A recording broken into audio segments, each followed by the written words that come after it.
Hi welcome to Sri Mallika's kitchen. ఈ ఛానల్ని ఆదరించిన ప్రతి ఒక్కరికి మా హృదయపూర్వక నమస్కారములు. ఇవాళ చాలా మంచి రెసిపీతో మీ ముందుకు వచ్చాను. చాలా బాగుంది. అదేమిటంటే చికెన్తో కర్రీ చేశాను. చికెన్తో ఇలా చేస్తే వేడి వేడి రైస్, రోటీ, బిర్యానీలోకి చాలా బాగుంటుంది. ఒక్కసారి ఇలా ట్రై చేసి చూడండి. టేస్ట్ మాత్రం చాలా అంటే చాలా బాగుంది. అందుకే ఇంత మంచి రెసిపీని మీ అందరితో షేర్ చేసుకుంటున్నాను. ముందుగా మనం మిక్సీ జారీలోకి ఒక 5 ఎండుమిరపకాయలు, వెల్లుల్లిపాయని తోలు తీసి అందులో వేసి, అల్లం 2 ఇంచుల ముక్కను కట్ చేసి వేసుకునేసి, 1 స్పూను మిరియాలు కూడా వేద్దాం. ఆ తర్వాత చెక్క, ఒక 5 లవంగాలు, 3 యాలుకలు ఇవి వేసాక తగిన నీళ్లు పోసుకునేసి మనం దీన్ని ఇప్పుడు మెత్తగా గ్రైండ్ చేసుకుందాం. గ్రైండ్ చేసుకునేసి ఈ టైప్లో మనకి పేస్ట్ వస్తే సరిపోతుంది. మరీ జావలాగా కాకుండా మరీ గట్టిగా కాకుండా ఈ విధంగా మనకి పేస్ట్ వస్తే సరిపోతుంది. ఇప్పుడు ఈ విధంగా చేసాక దీన్ని పక్కన పెట్టేసి స్టవ్ ఆన్ చేసి ఒక ప్యాన్ పెట్టి దాంట్లో ఒక 2 గంటలు నూనె పోసి ఆ తర్వాత మనం ఫ్రెష్గా రెడీ చేసి పెట్టుకున్న చికెన్ని అందులో వేసుకుందాం. చికెన్ తీసుకొచ్చినాక దాన్ని మనం 1కి 4 సార్లు నీసు వాసన పోయేదాకా నీట్గా కడుక్కున్న తర్వాత మనం ఈ విధంగా యూజ్ చేసుకుందాం. ఇప్పుడు దీంట్లో వేసాక మనం దీన్ని ఏం చేద్దామంటే బాగా మనం ఫ్రై చేసుకోవాలి. అంటే 100కి 70-75% మనం దీన్ని బాగా వేగనివ్వాలి. అప్పుడేమవుద్దంటే ఈ కర్రీకి చాలా మంచి రుచి వస్తుంది. ఓకేనా? ఈ టైపు కాస్త కలిపి ఈ విధంగా మనం దాదాపు ఒక 6 నుంచి 8 నిమిషాల సేపు ఈ విధంగా మనం ఉడకనిస్తే ఇందులో చికెన్లోకించి వచ్చిన నీరు శాతం మొత్తం పూర్తిగా ఇడిగిపోయేదాకా మనం దీన్ని బాగా వేగనివ్వాలి. ఓకేనా? ఈ టైప్లో మనం ఫ్రై చేసుకోవాలి. ఇది ఈ విధంగా మనం ఫ్రై చేసేటప్పుడు మంట మీడియంలో ఉంటే మనకి ముక్క సూపర్గా ఉడుకుతుంది. ఓకేనా? ఆ తర్వాత ఒక 2 ఉల్లిగడ్డల్ని ఇలా చిన్నగా సన్నగా కట్ చేసి అందులో వేసేసుకునేసి, ఆ తర్వాత ఒక గుప్పెడు పుదీనాని ముదురు కాడలు తీసేసి ఈ విధంగా ఆకులు రెల్లి అందులో వేసేసుకోవాలి. వేసిన తర్వాత దీన్ని ఈ విధంగా కలుపుతూ కాస్త అలా మగ్గనివ్వాలి. ఈ ఉల్లిపాయలు, ఈ పుదీనా ఇవన్నీ కూడా కాస్త మెత్తబడేలాగా. ఓకేనా? ఆ తర్వాత ఇందాక మనం గ్రైండ్ చేసి పెట్టుకున్న పేస్ట్ ఏదైతే ఉందో ఆ పేస్ట్ని దీంట్లో వేసేసుకుందాం. దీన్ని వేసిన తర్వాత ఇప్పుడు మనం ఏం చేద్దామంటే కాస్త అలా కలుపుతూ దీన్ని కూడా మనం బాగా అంటే మంచి కలర్ వచ్చేదాకా దీన్ని అలా వేగనివ్వాలి. అప్పుడేమవుద్దంటే ఈ ముక్కలకి ఈ పేస్ట్ మొత్తం బాగా పట్టి మరింత రుచి వస్తుంది. ఓకేనా?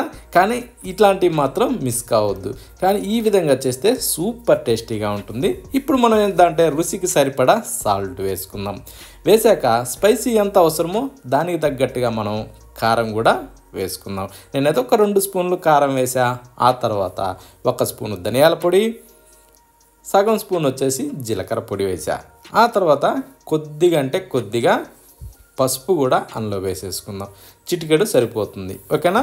అవి 3 వేసిన తర్వాత ఇప్పుడు మనం ఈ విధంగా బాగా కలుపుతూ దీన్ని కాసేపు అలా ఈ కారం ఇవన్నీ బాగా కలిసే విధంగా కలిపి ఆ తర్వాత మూత పెట్టి ఒక 2-3 నిమిషాలు దీన్ని బాగా అలా డమ్ అనగనివ్వాలి. అప్పుడేమవుద్దంటే ఈ టైప్లో బాగా మగ్గి ముక్కలకి పట్టి మరింత రుచి వస్తుంది. ఓకేనా?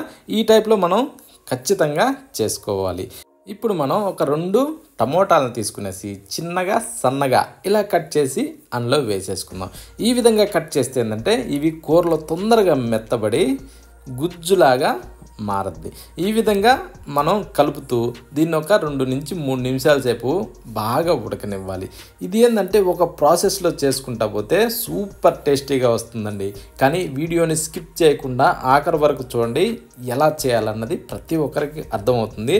టేస్ట్ కూడా చాలా అంటే చాలా బాగుంది. అందుకే నేను ఇంత విధిగా చెప్తున్నాను. మీ అందరికి కూడా ఈ వీడియోని షేర్ చేస్తున్నాను. ఓకేనా? ప్రతి ఒక్కరు తప్పకుండా ట్రై చేయండి. ఈ విధంగా మనం బాగా వేగనివ్వాలి. ఈ విధంగా వేగితే ఇప్పుడు తిన్నా కూడా ఆ ముక్క రుచి అంత బాగుంటుంది. ఇప్పుడు మనకి గ్రేవీకి ఎన్ని నీళ్ళు అవసరమో అన్ని నీళ్ళు పోసుకుంటే దానికి మనం ఏంటంటే బిర్యానీలోకి కానీ ఇలా చపాతీలోకి కానీ ఇలా తీసుకొని తినడానికి ఎంత బాగుంటుందంటే అంత బాగుంటుంది. ఇప్పుడు మనం ఇందులో పోసిన నీళ్ళు ఏవైతే ఉన్నాయో ఇవి మనకి ఈ ముక్కలకి పట్టి బాగా ఇనకటానికి ఇప్పుడు మూత పెట్టి కాసేపు అలా ఉడకనిద్దాం. ఒక 4 నుంచి 6 నిమిషాల సేపు ఈ పులుసు అన్నది బాగా ఇనకాలి.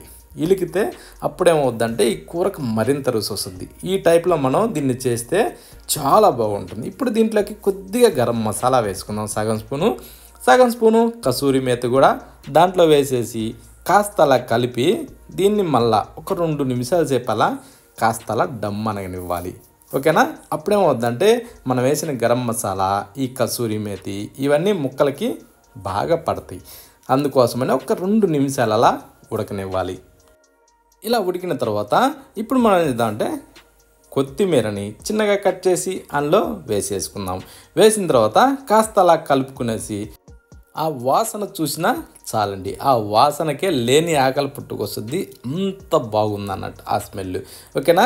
ఈ విధంగా చేసుకొని మనం వేడి అన్నం, చపాతీ, బిర్యానీ ఇలాంటి వాటన్నింటిలోకి తింటుంటే ఎంత బాగుందంటే అంత బాగుంది. అందుకే ప్రతి ఒక్కరు కూడా ఇలా ట్రై చేసి ఒక్కసారి చూడండి. కానీ ఈ చికెన్ కర్రీ మాత్రం సూపర్ అంటే సూపర్గా ఉంది. ప్రతి ఒక్కరు కంపల్సరీ ట్రై చేయండి.